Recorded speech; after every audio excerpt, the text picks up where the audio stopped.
السلام علیکم ورحمۃ اللہ وبرکاتہ۔ محترم سامعین، خواتین و حضرات، اجالا چاندنی امید اسلامی چینل سے میں آپ کی خدمت میں حاضر ہوا ہوں ویڈیو لے کر۔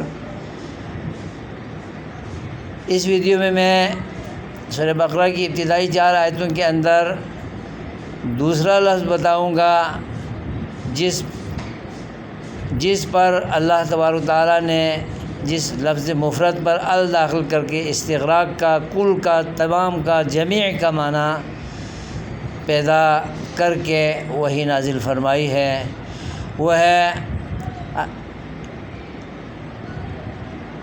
وَيُقِيمُونَ الصَّلَاةَ۔ الصلاۃ کا لفظ ہے، یہ لفظ مفرد ہے، اس پر ال داخل ہونے کی وجہ سے کل اور جمیع اور تمام کا معنی پیدا ہوتا ہے۔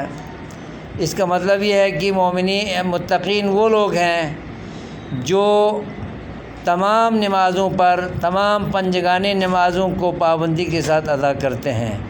یہ ہے استغراق کا معنی۔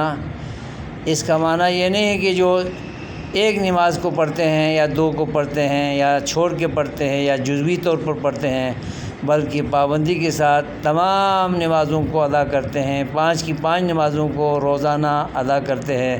تو یہ استغراق کا معنی ہے، یعنی متقین وہ لوگ ہیں جو فرض کردہ تمام پنجگانہ نمازوں کو پابندی کے ساتھ ادا کرتے ہیں، پڑھتے ہیں اور رب کے حضور گڑ گڑاتے ہیں، سجدہ ریز ہوتے ہیں، عبادت اور ریاضت بجا لاتے ہیں۔